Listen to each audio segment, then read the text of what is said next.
Welcome to Discussing Dad Life, where we talk politics, what you can do to help your children, and some pop culture. Let's get into it.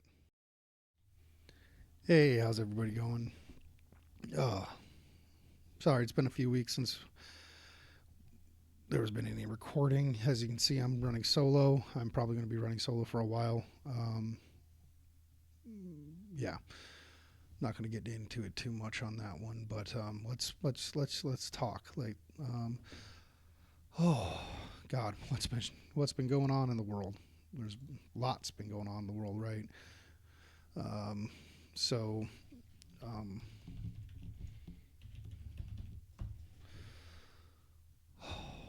let's see. We got Trump and Kamala vying for the presidency in what? I guess tomorrow. By the time this comes out, it's going to be tomorrow. So if you guys haven't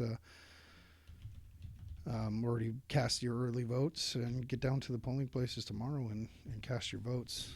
It's going to be an interesting year, that's for sure. Uh,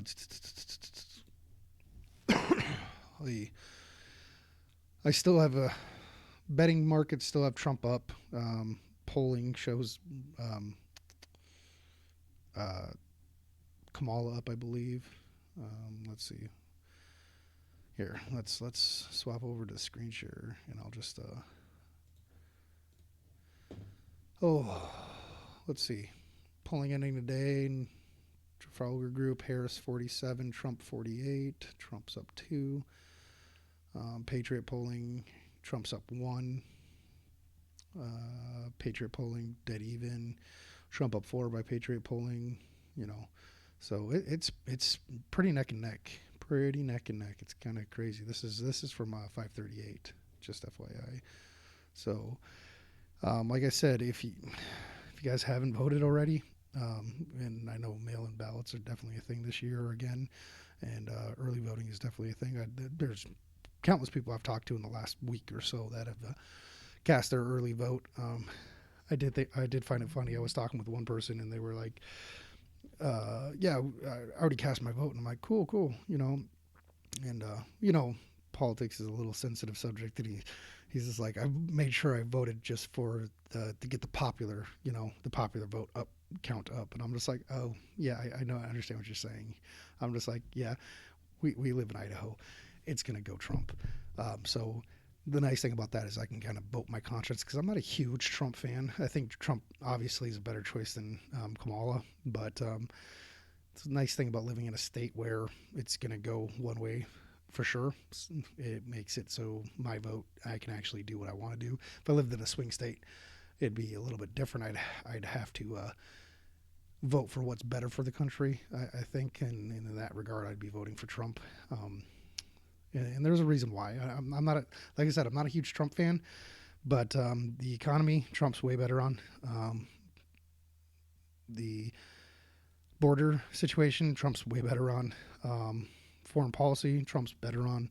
There's pretty much everything Trump is better on. That doesn't mean he's good. That just means he's better. But it's not hard to be better than Kamala. Kamala is not very talented, and the simple fact that she kept people in prison um, to get cheap labor to fight fires in California as the Attorney General. Sorry to say it. There's no chance that I'd ever vote for someone that did that. So, gosh, yeah. And the other thing that I think that needs to be talked about is there's so many people out there that think that the presidency is uber powerful, and it's not. It's a very important position. Don't get me wrong, and it does direct kind of how the country is going to flow. However, your senators and your representatives are just as important to vote for, if not more important. And then your local elections are hugely important to vote for.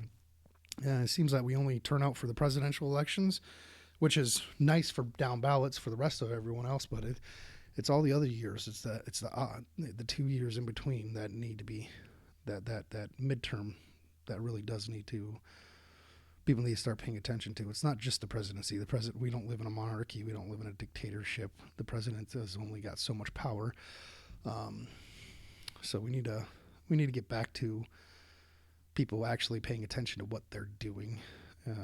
in their local elections and everything. I think that's going to be better for everyone.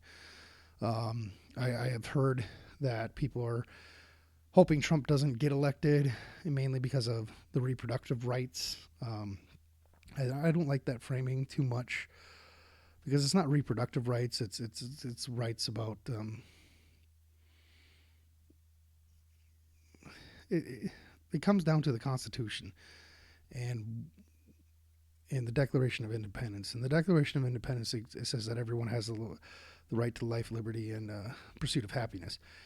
So, in some ways, we need to force the Supreme Court to actually define when life actually begins. There's some people that believe it starts at conception, and science is pushing that date earlier and earlier.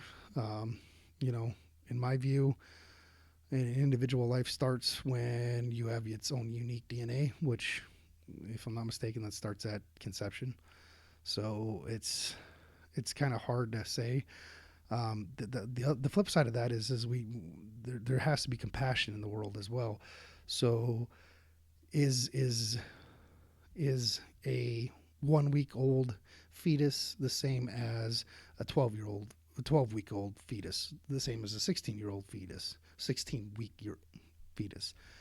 And I think that's more or less where the gray really starts coming into play. And I don't think anyone really has that answer.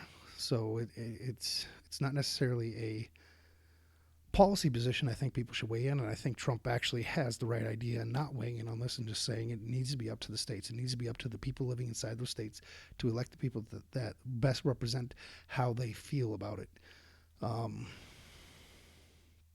Because you're going to have the Bible Belt area that's going to be completely different than the liberal areas on the coast, like New York and California, or even the Colorado. I mean, I can't believe how far Colorado will, basically up till birth. I mean, if I'm not mistaken, the way it's written, the baby could be coming out of the canal and then be killed. And so it's way more in depth than I think anyone at this point in our lives can really get a handle on, and because there's such wide variety. I was watching some YouTube channel, and they were talking about abortion between the left and the right.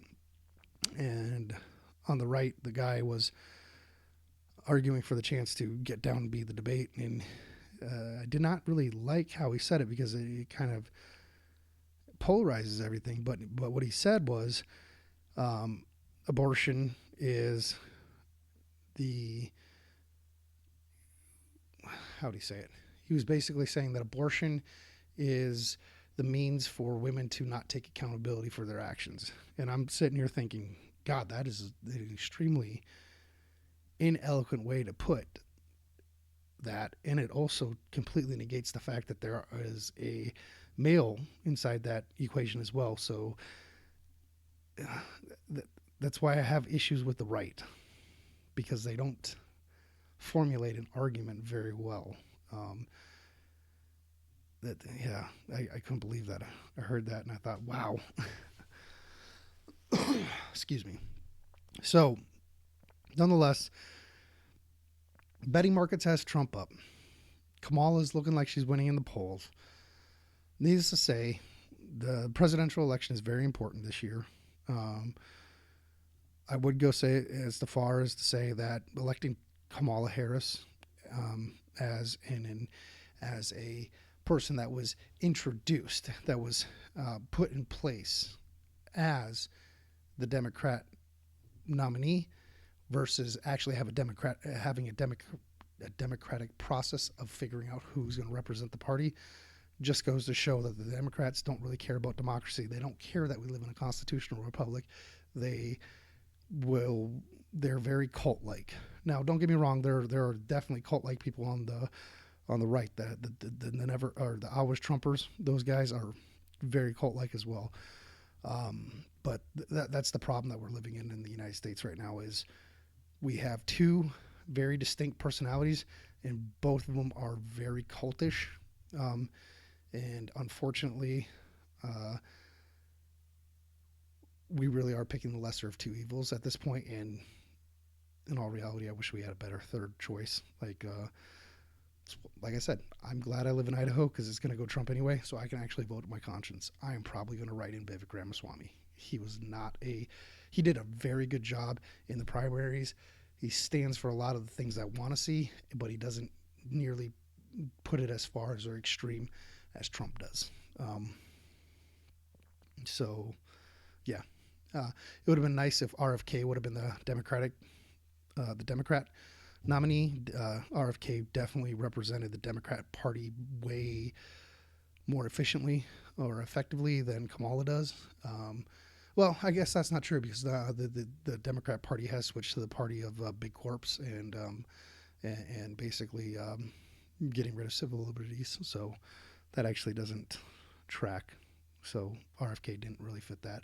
RFK would have been a really good independent choice, kind of like Ralph Nader or back in the day. So, oh yeah, drop in the comments who you're voting for. 1 for Trump, 2 for Kamala, 3 if you're going doing a write-in or doing libertarian candidate or something else. Let's talk about it. Let's see who people actually want to vote for and who they actually want to have in there. Let me know if you guys agree that is Trump just the lesser of two evils, and was there a better choice? I'm not going to say Nikki Haley was a better choice. Definitely not. Ron DeSantis, wow, he crashed and burned. Yeah, I can't really think of anyone on the Republican side that would have been any better than what Trump is. Maybe Ted Cruz, maybe, but yeah, nah, maybe not. We really need a rise of the third party in the United States. Like, libertarians are never going to get it. So we do need a newer party. Or, Trump didn't have a bad idea. He kind of he kind of laid the path, which is go in, take over, and change a party from within in order to change it. Because Donald Trump really isn't a Republican. He's not a conservative. He is a mid-90s Democrat. I mean, plain and simple, that's what he is. He governed very moderately. Yeah, he's not a conservative by any stretch of the imagination, which is why he's a little bit more bearable than most candidates. But his rhetoric, his tweets, well, back in the day, his tweets, just his personality. I mean, you can't have Donald Trump without the personality. If you get rid of that personality, you do not have a Donald Trump. So it's a double-edged sword for him. I enjoy watching his speeches because I enjoy the comedian in him. He is a stand-up comedian. That's what he does. He plays in the crowd. He does a very good job of articulating and getting people to agree with him. But he is not the best choice. Sorry to say it, he's not. Is he a better choice than Kamala? 100%. So that's just where I stand. Let me know where you guys stand. But yeah, this week's gonna be nuts. I just hope it's peaceful. That's all I really hope for. And we're not even gonna know. Tuesday night's gonna roll around. We're not gonna know. We're probably not gonna know until like Thursday or Friday. Yeah, it's so dumb. Like there are countries in this world that are not nearly as sophisticated or technologically advanced that can do voting in one day. I mean, take a look back in, what was it, Bush v. Gore? When Florida was jacked up for like weeks on end, right? What happened? They buckled down, they fixed it. Why can't all of our states go down and fix all of it? We should not be we should know by the night of who is being elected by that state. Is it going to go to Trump? Is it going to go to Kamala? Is it going to go third party? We should know that day. Simple fact that we don't, in my mind, just why? It's just it lends credibility that our institutions are failing. And that's all it is. And yeah, it just makes everything up in question. And we really shouldn't be having questions this go around. We really, after 2020, we definitely don't need to be kind of going in that same bark, But yeah, let me know what you guys think. Really appreciate that. Thank you for watching. If you liked it, give us a like, share, and subscribe. Until next time.